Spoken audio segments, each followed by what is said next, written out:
Konnichiwa, Genki desu ka? Kali ini kita akan membahas mengenai ada dan letak dalam bahasa Jepang. Ja, hajimemashou.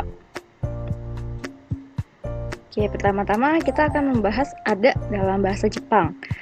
Ada dalam bahasa Jepang itu dibagi menjadi dua bagian. Yang pertama itu imasu, yang kedua arimasu.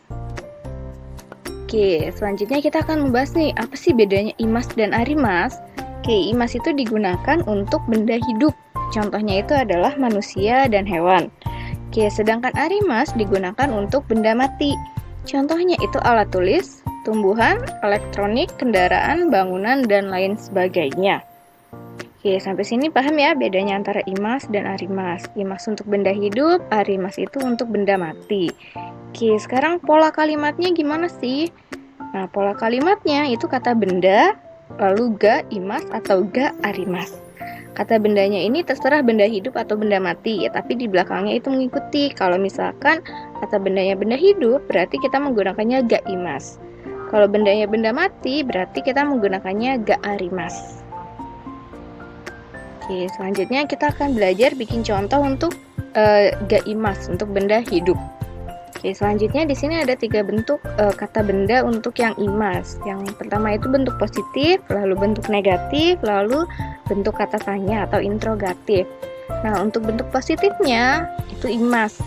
Untuk bentuk negatifnya itu imaseng, dan untuk kalimat tanyanya itu imasu-ka.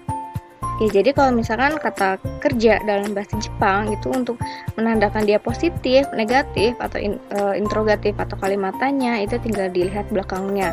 Kalau bentuknya masu, kayak imasu, itu berarti dia bentuknya positif. Kalau bentuknya maseng atau imaseng, itu bentuknya negatif. Kalau belakangnya ada ka-nya, imasuka, imasuka, nah itu berarti dia bentuknya kalimat tanya. Oke, selanjutnya di sini ada contoh dari masing-masing bentuk. Ada bentuk positif, negatif, dan kalimat tanya. Oke, untuk kalimat positifnya di sini ada contohnya chichi ga imasu. Chichi ga imasu artinya ada ayah.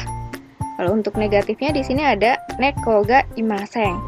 Neko ga imaseng, tidak ada kucing. Lalu untuk kalimat tanyanya yuta-san ga imasu ka? Yuta-san ga imasu ka? Apakah ada Yuta? Oke, untuk menjawabnya, kalau dia ada atau positif, kita bilangnya hai imasu. Kalau tidak ada, kita bilangnya iye imaseng. Iye imaseng, tidak ada.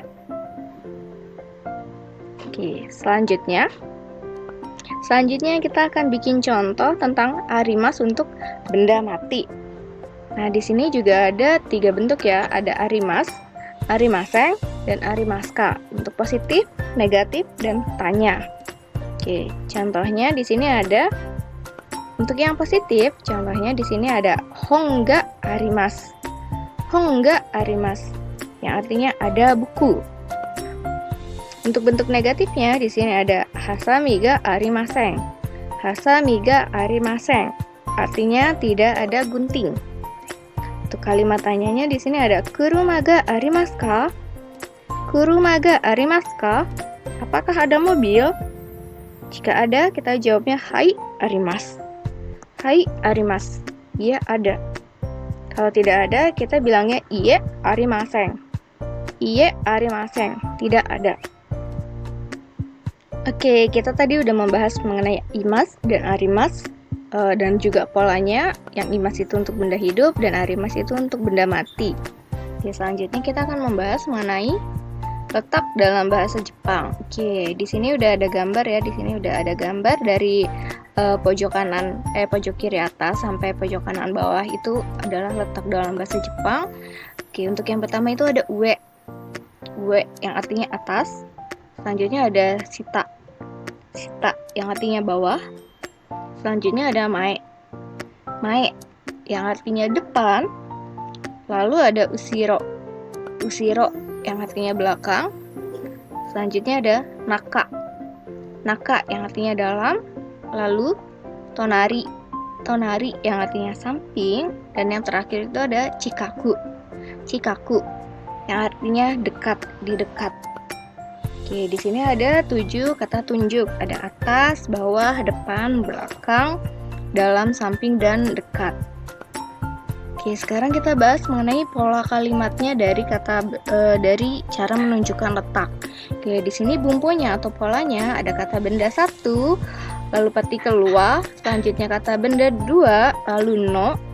Selanjutnya ini kata tunjuk berdasarkan letak benda itu adanya di mana. Kalau di atas berarti kita pakai we, kalau di bawah pakainya sita, kalau depan kita pakainya mae, lalu kalau di belakang usiro, di dalam naka, di samping tonari, dan di dekat itu ada cikaku.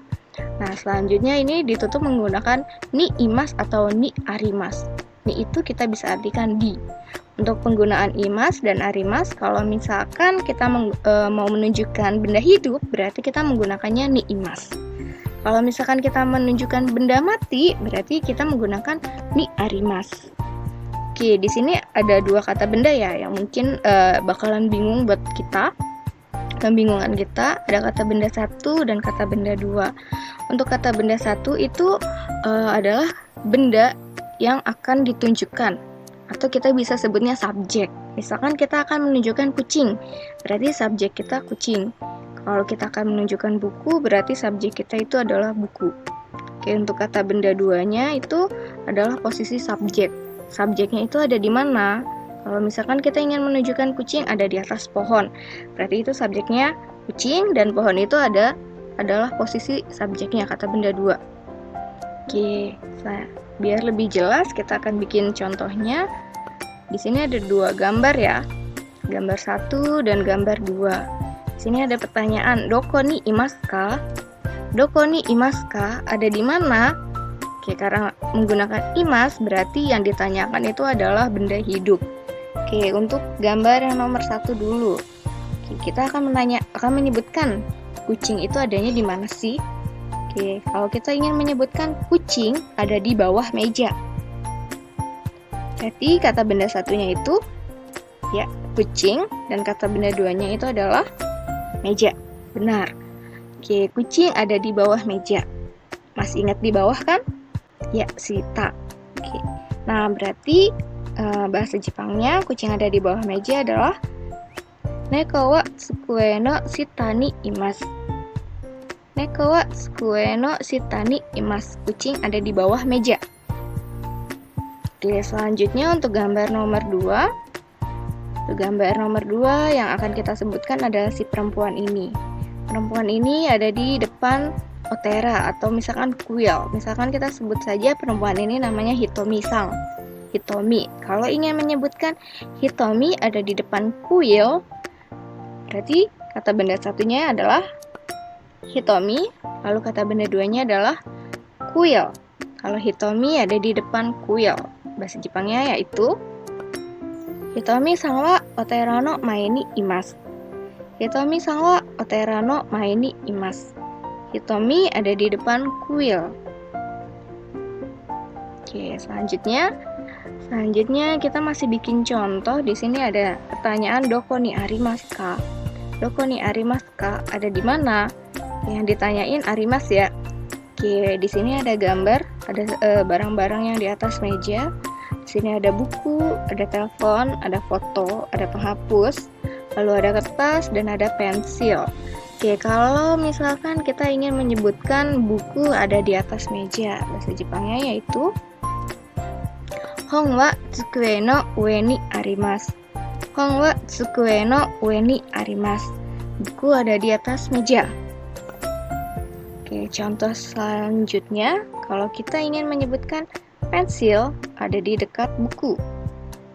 Pensil ada di dekat buku, bahasa Jepangnya yaitu Enpitsu wa hon no chikaku ni arimasu. Enpitsu wa hon no chikaku ni arimasu. Oke, tadi kita sudah bikin contoh mengenai letak dalam bentuk imas dan arimas, dan juga menggunakan pola kalimat yang letaknya kata benda 1, wa kata benda 2, no, lalu kata tunjuk ni arimas atau ni imas. Oke, selanjutnya Tenshu shimashou. Ayo kita mulai latihan. Oke, mari kita perhatikan gambar berikut. Oke, soal nomor 1. Buku ada di atas meja. Bahasa Jepangnya yaitu ya, Hong wa tsukue no ue ni arimasu. Hong wa tsukue no ue ni arimasu. Oke, ue itu artinya atas ya. Kenapa kita menggunakan arimasu? Ya, karena hongnya atau bukunya itu adalah benda mati. Lalu soal nomor 2. Kucing ada di samping Ayumi. Coba kita buat contoh kalimatnya dulu. Kucing ada di samping Ayumi. Oke, sekarang kita cek jawabannya. Ya, neko wa Ayumi-san no tonari ni imasu. Neko wa Ayumi-san no tonari ni imasu. Oke, subjeknya neko ya, kucing. Nah, kenapa kita menggunakan imasu? Karena subjeknya kucing, benda hidup, neko. Oke, tsugi, selanjutnya. Masih renshu shimashou, kita latihan lagi. Oke, di sini ada gambar orang-orang yang sedang ada di kantor dengan banyak barang. Oke, soal selanjutnya. Tempat sampah ada di bawah meja. Oke, jawabannya.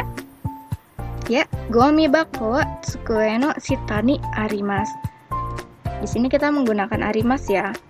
Kenapa menggunakan arimasu? Karena kata benda satunya atau subjeknya itu adalah gomi bako, tempat sampah. Oke, soal selanjutnya. Yusuke ada di samping Erika. Yusuke ada di samping Erika. Jawabannya adalah ya, Yusuke-san wa Erika-san no tonari ni imasu. Yusuke-san wa Erika-san no tonari ni imasu. Oke. Ya, di sini kenapa kita menggunakan imasu? Karena subjeknya itu adalah Yusuke-san. Karena Yusuke-san adalah manusia yang termasuk benda hidup. Kalau misalkan benda duanya atau posisinya itu benda mati gimana? Nggak masalah. Yang penting kita menggunakan patokannya di sini adalah Yusuke-nya. Kalau kita ingin menyebutkan Yusuke-nya ada di mana, kita menggunakan ni imasu. Ya, sudah selesai materi kali ini. Terima kasih. Arigatou gozaimasu.